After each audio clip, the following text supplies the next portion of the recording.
Arena Alterosa. Oferecimento Powerline Internet, também com TV por assinatura, 2102.000.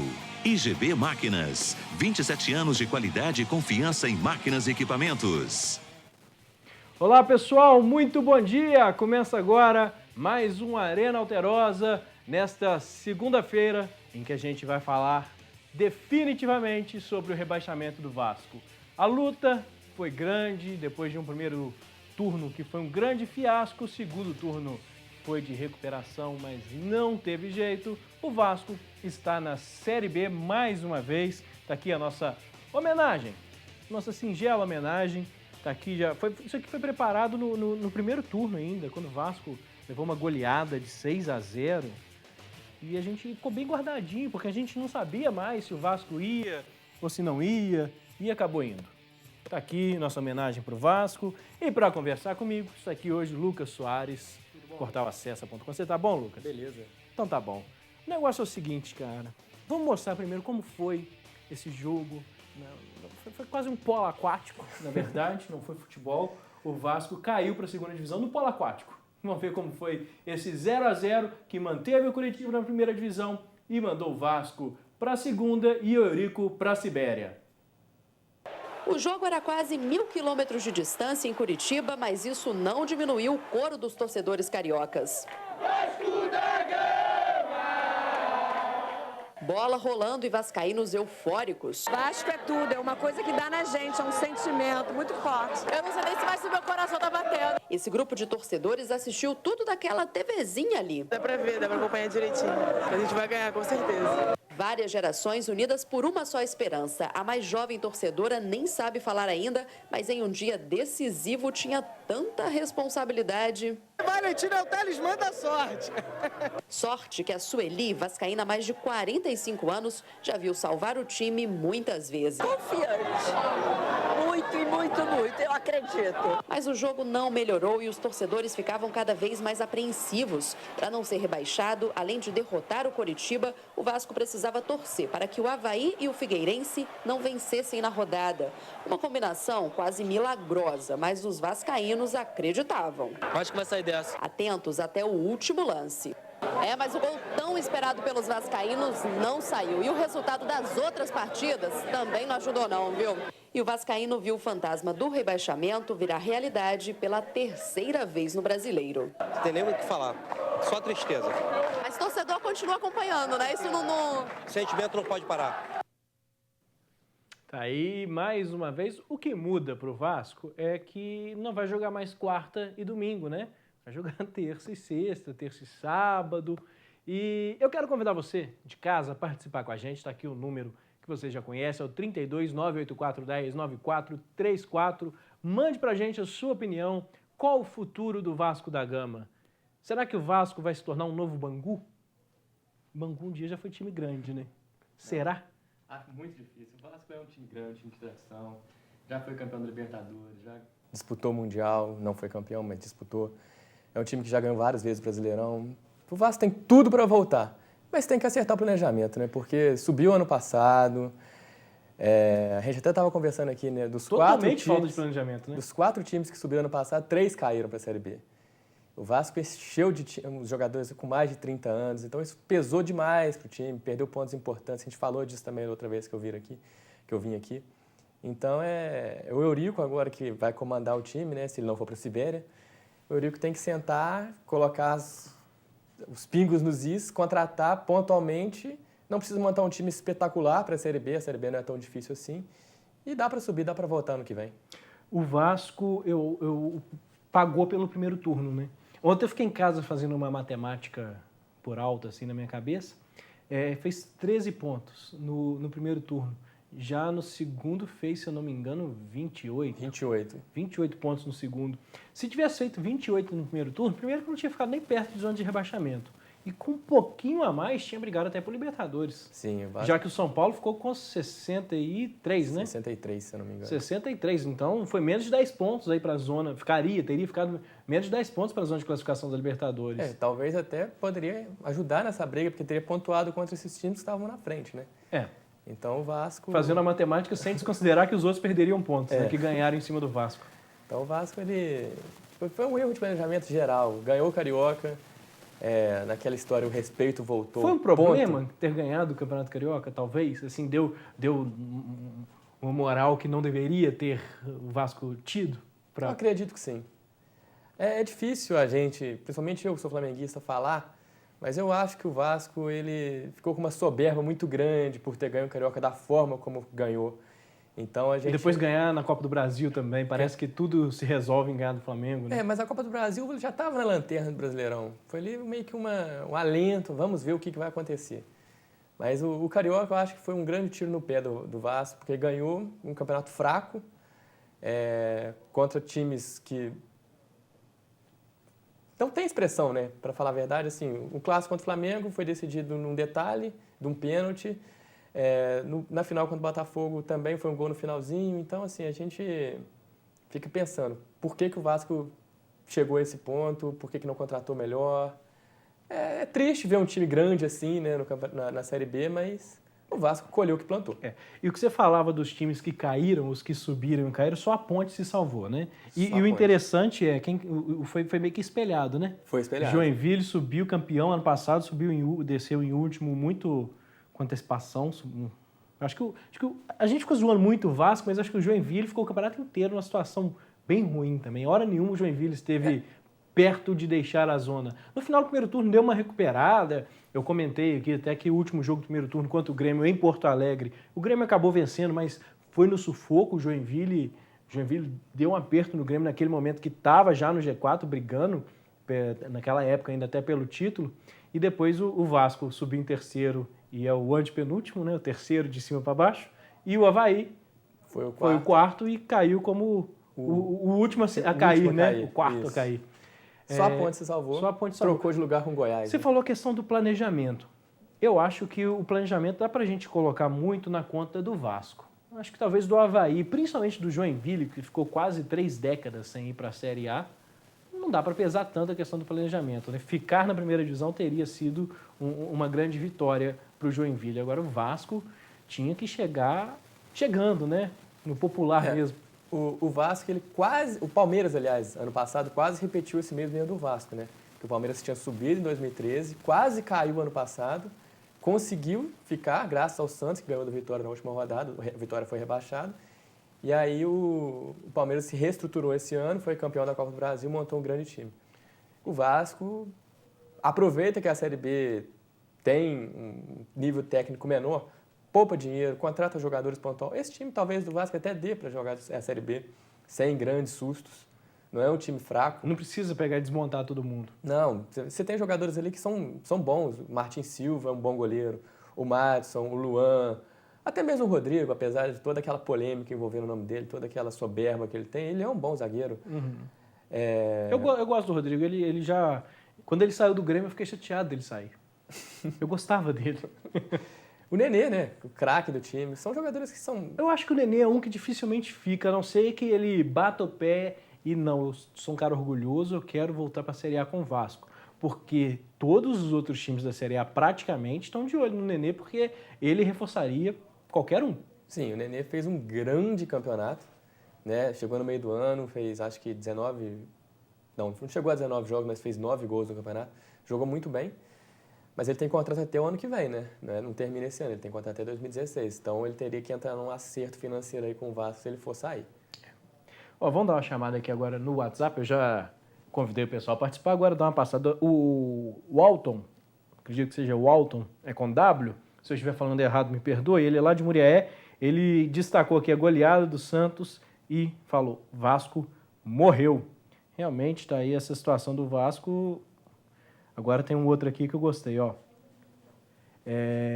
Esse falou: finalmente o Vasco defunto foi enterrado, agora perderá para o Tupi. É um ponto que eu estava querendo destacar. Eu fiquei nessa torcida para o Vasco. Em um momento eu já tinha dado o Vasco como rebaixado, eu tinha preparado esse caixão toscamente feito por mim, a partir de 2 caixas de leite. E depois o Vasco começou a se recuperar, eu comecei a acreditar que o Vasco não cairia, mas depois que o Tupi subiu, eu comecei a torcida para o Vasco cair, para dar esse gostinho para a gente, e teremos, de fato, esse gostinho no ano que vem de ver o Vasco jogar aqui em Juiz de Fora contra o Tupi, pelo menos para o Tupi é uma renda extra que já vai entrar, né, Lucas? É uma renda extra. O Tupi vai ganhar muito dinheiro nesse jogo do Vasco. Acredito que vai ser aquele jogo que é liberado cobrar um pouquinho mais caro no ingresso, né, contra um time grande.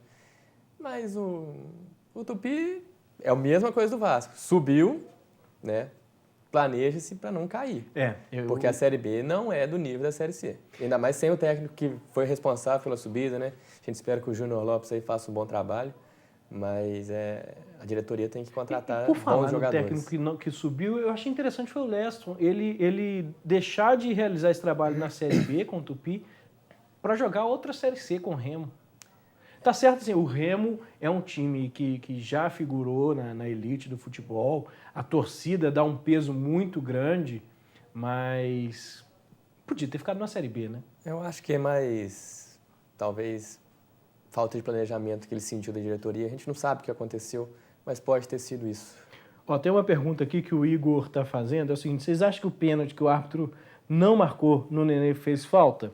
Fez falta no sentido de que o Vasco poderia ter vencido e ficado numa classificação um pouco melhor, mas com certeza não teria feito diferença porque o Figueirense ganhou do Fluminense. O Figueirense ganhou, daqui a pouco a gente vai até mostrar o gol do Figueirense, mas teve um lance interessante no gol do Figueirense, porque quando o Marcão, que fez o gol, ganha na corrida do zagueiro, o zagueiro chega nele, ele dá uma trombada e desloca o zagueiro, então foi falta do Marcão no zagueiro. Talvez se os árbitros tivessem marcado essa falta do Marcão e ficasse 0x0 Figueirense e Fluminense, se o Vasco tivesse convertido o pênalti, o Vasco estaria hoje na Série A. Mas não adianta, o Vasco não caiu, não foi por ontem, o Vasco caiu foi por um péssimo primeiro turno. Foi por um péssimo primeiro turno. E nessa reta final de segundo turno, Lucas, o Vasco perdeu muitos pontos, né? Nas retas, no finalzinho dos jogos, tomando empate, perdendo o jogo. Então, perdendo o jogo não, né? Foi mais um empate mesmo, deixando de ganhar. Ó, a gente tem aqui mais agora um comentário que vai vir até... Vou ler ele aqui, ó. É lamentável, mas que, pelo que vinha acontecendo, a Série B era inevitável. Não existe essa de um time depender do outro para se salvar. É uma questão dos jogadores e do próprio time. Eu acho que eu concordo. O time, ele falou isso foi o Edson. O time tem que... Ele começa o campeonato em pé de igualdade com todo mundo. Não adianta, depende. Não dependeu. Não dependeu. Não Realmente, dependeu. O Vasco começou com 0 pontos, teve toda a chance de pontuar, jogou contra os mesmos adversários, não ganhou quando tinha que ganhar, chegou na reta final, tentou acordar, foi tarde demais. Ó, agora é aquela hora divertida da internet. Na internet, acho que o futebol ficou muito melhor com o advento da internet, porque antes você chegava, você ia zoar do seu colega, era só no trabalho, na escola, onde quer que fosse, né? Agora não, agora a zoação vai pra internet. Tem os memes, Os né? memes. Os memes, exatamente. Vamos ver os memes desse rebaixamento do Vasco. É o time perder e começa a gozação na internet. É claro que o pessoal usa a criatividade. Eu ontem mesmo eu já fiquei pensando, né? Aí tá aí, ó. Trocando de posição com o Botafogo. Que sirva de exemplo, né? O Vasco pro Botafogo. Que volte bem voltado, né? Tá aí, ó. O Eurico Miranda, ele falou que vai investir só no basquete para tentar marcar 3 pontos. Porque os 3 pontos fizeram muita falta pro Vasco ao longo desse campeonato, né? Muita falta. Essa é a clássica, né? Sibéria. Eurico Miranda na Sibéria. Eu fico me perguntando, será que ele vai ser orgulhoso o suficiente de cumprir a promessa e ir para a Sibéria mesmo, gerir o Vasco de lá? A coletiva está prometida para hoje às 3 horas, né? Será que ele vai aparecer? Ele convocou, né?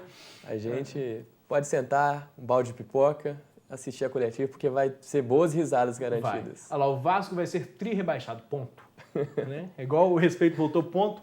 Vasco tri-rebaixado, ponto. Tá aí a gozação na internet.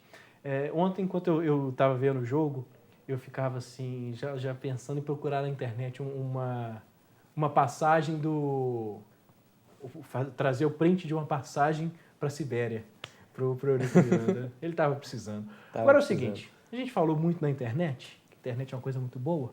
Então, eu tenho um recado pro pessoal. A gente vai falar de internet e TV a cabo. Se você quer uma internet de qualidade que vai até você, os melhores preços de TV a cabo, ligue hoje mesmo para a Powerline. A Powerline, que já oferece internet em Juiz de Fora em várias cidades da Zona da Mata há 19 anos, lança agora a TV por assinatura com os principais canais em HD.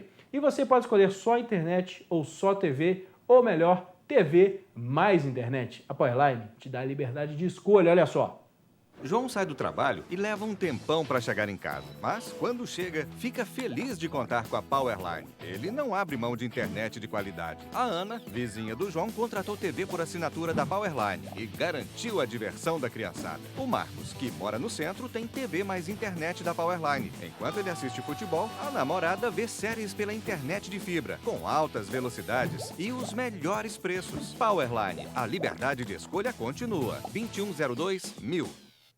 Tá aí, com a TV a cabo da Powerline, dá até para ver a coletiva do Eurico Miranda hoje à tarde, esse programa humorístico. E vamos ver o seguinte, agora nós vamos falar do Corinthians, bateu o recorde de número de pontos com esse empate em 1-1 com o Avaí. Vamos ver como foi primeiro esse 1-1, o Avaí saiu na frente, chegou a complicar bem a situação do Vasco, se salvar do rebaixamento, mas contra o Corinthians não teve muito jeito. Na Arena Corinthians, o Timão recebeu o Avaí. Claudinei de cabeça abriu o placar para o time catarinense, que lutava contra o rebaixamento. Só que o gol de Wagner Love garantiu para o Corinthians a melhor campanha na história dos pontos corridos, com 20 clubes, e derrubou o Avaí. O grande orgulho que nós todos trazemos dessa campanha, e foi no jogo de hoje também, foi a utilização de uma equipe toda de trabalho. Era muito difícil ter um número de atletas que nós utilizamos e tantos foram decisivos como aconteceu. Essa marca, essa equipe vai levar. Tá certo, tá aí esse recorde batido pelo Corinthians. Agora a gente vai para um rápido intervalo. Daqui a pouquinho a gente está de volta. Estamos de volta com a Arena Alterosa, agora para falar um pouquinho sobre o futebol mineiro. O Atlético venceu ontem 3-0, garantiu o vice-campeonato, uma premiação mais gorda, 2 milhões a mais do que se tivesse ficado na terceira colocação. Vamos ver como foi a vitória do Galo. No Mineirão, o Atlético garantiu o vice-campeonato, batendo a Chapecoense. Thiago Ribeiro fez o primeiro. No segundo tempo, Leonardo Silva marcou de cabeça. Patrick fechou a conta, 3-0, e o Galo terminou em segundo.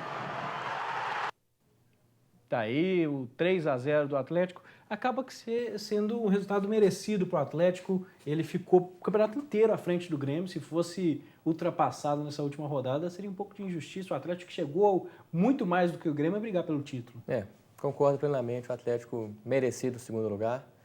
E abre o olho com o Atlético ano que vem, porque a Libertadores ele vem forte. O Atlético vem forte na Libertadores, tentar aí o bicampeonato, né? O Atlético está vivendo uma sequência de anos muito bons, né?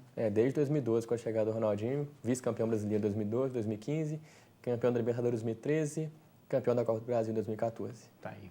Agora vamos falar do rival, vamos falar do Cruzeiro. O Cruzeiro fez um grande segundo turno, tentou se recuperar, chegou a brigar pelo G4, depois de ter passado um primeiro turno melancólico, em alguns momentos até sendo ameaçado de rebaixamento, mas acabou ontem sendo derrotado, não fez muita diferença, já não tinha mais para onde ir neste Campeonato Cruzeiro. O Internacional venceu por 2-0, tentava ainda a última vaga da Libertadores, que acabou ficando com o São Paulo, que venceu o Goiás. Mas vamos ver como foi essa derrota do Cruzeiro. O Inter, que brigava com os paulistas pela vaga na Libertadores, passou pelo Cruzeiro com 2 gols de Vitinho e terminou em 5º lugar. Tá aí esse 2-0, o Cruzeiro se despediu do campeonato, o Inter também se despediu sem chegar a nenhum grande lugar. Mas um destaque para a gente dar desse jogo é o que o Mano Menezes, o anúncio do Mano Menezes. Mesmo tendo realizado esse ótimo trabalho no segundo turno, para o ano que vem não vai ter a continuidade, o Cruzeiro vai ter que começar do zero, porque o Mano Menezes anunciou sua saída, vai para o futebol da China. Vamos ver como foi esse anúncio do Mano Menezes. A gente se propôs a se conduzir dessa forma, entendíamos que era a maneira mais correta. Cadê o áudio, gente? E tão logo tivemos uma definição oficial, que aconteceu na madrugada de hoje.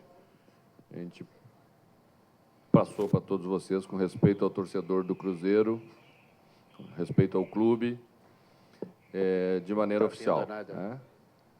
Foi um trabalho curto, que deixa a gente metade triste, porque foi recebido de uma forma brilhante pelo torcedor do Cruzeiro, pela equipe, pelos jogadores, pelo clube, que eu só tenho que elogiar nessa hora. Falamos sobre o tamanho da proposta e por que iríamos aceitar. O Cruzeiro entendeu e eu saio do Cruzeiro com uma noção de clube muito melhor do que eu já tinha, né? E que era bastante boa. Tá aí o anúncio do Mano Menezes, um pouco de tristeza, mas o outro lado da felicidade pesa, né? E para a China, o pessoal está injetando dinheiro mesmo no futebol de lá, né? Bastante. Ele vai para o time até que era treinado pelo Cuca, dá sequência ao trabalho que o Cuca vem fazendo lá, Diego Tardelli, Montilho, aquela galera lá que ele vai treinar. E a gente estava até pensando aqui antes, né? Como é que gera uma expectativa para o técnico ir lá? Porque não é como um jogador. O jogador vai lá e fica esquecido. O técnico não. O técnico vai lá, se aperfeiçoa, conhece outro futebol, volta com outras ideias para o Brasil. O Cuca já está para voltar para o Brasil, né? O Cuca é cotado para o São Paulo, né? Vamos ver se o São Paulo fecha ou não com ele. Pessoal, o negócio é o seguinte, agora a gente tem que dar mais um rápido intervalo, daqui a pouquinho a gente volta, vamos mostrar a classificação final do Campeonato Brasileiro, da Série B e a artilharia desse Brasileirão. Rapidinho, daqui a pouquinho a gente já está de volta. Estamos de volta com a Arena Alterosa para o nosso último bloco. Agora, só para finalizar a participação dos cariocas nessa última rodada, nesse Campeonato Brasileiro, de forma melancólica, Fluminense e Flamengo saem derrotados nessa 38ª rodada. Vamos ver como foram essas duas derrotas, começando pelo Fluminense. O empate corintiano ajudou a salvar outro time de Santa Catarina, o Figueirense.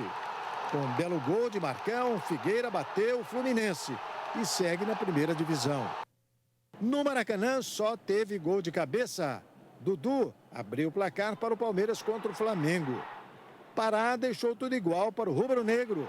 Mas Vitor Hugo fez o gol da vitória palmeirense. 2-1. Tá aí, assim foi essas duas derrotas dos times cariocas. Só um comentário rápido sobre o Palmeiras. Acaba campeão da Copa do Brasil, ganha essa última rodada, dá uma certa moral para o próximo ano, né? O Palmeiras, ganhar do Flamengo foi difícil. O Flamengo foi o time que, depois do Joinville, empatado com o Vasco, que mais perdeu. 19, empatado com o Vasco, não, empatado com o Fluminense. 19 derrotas, os dois. Então, são coisas que têm que ser repensadas para o próximo ano. Perder um turno do campeonato é muita coisa. Agora vamos mostrar então como ficou essa classificação final do Campeonato Brasileiro, para a gente dar esse balanço de quem foi para a Libertadores, de quem caiu para a Série B. Tá aí a tabela, ó, só o G4 acabou. O Corinthians campeão, Atlético segundo, Grêmio terceiro, São Paulo é o quarto. Até o Grêmio vai direto para a fase de grupos, o São Paulo tem que disputar a fase de mata-mata, pré-Libertadores. Agora os rebaixados, só recapitulando, foram rebaixados aí Avaí, Vasco, Goiás e o Joinville, que já estava rebaixado há bastante tempo. Agora a Série B, para a gente ver quem estará na Série A do ano que vem. Esses 4 times rebaixados vão disputar a Série B do ano que vem, vão se juntar a todos os outros que estão aí, juntamente o Tupi também que subiu. Subiram Botafogo, campeão por antecipação da Série B, Santa Cruz, Vitória e o América. Eu quero destacar aqui o Santa Cruz, que disputou a Série D com o Tupi lá em 2000 e pouco, 2011, e agora está aí de volta à Série A. E eu prometi a lista dos artilheiros, mas acabou o nosso tempo, não vai dar para mostrar. Só destacando Ricardo Oliveira, o artilheiro do Campeonato Brasileiro. Pessoal, a gente fica por aqui. Lucas, agradecer a sua presença mais uma vez. Eu que agradeço, Lucas. Foi um prazer. E você fica... Nosso programa fica por aqui. Você acompanha agora o Alterosa em Alerta com o Valmir Rodrigues. Até mais, pessoal. Tchau!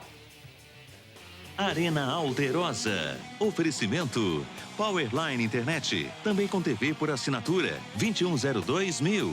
IGB Máquinas. 27 anos de qualidade e confiança em máquinas e equipamentos.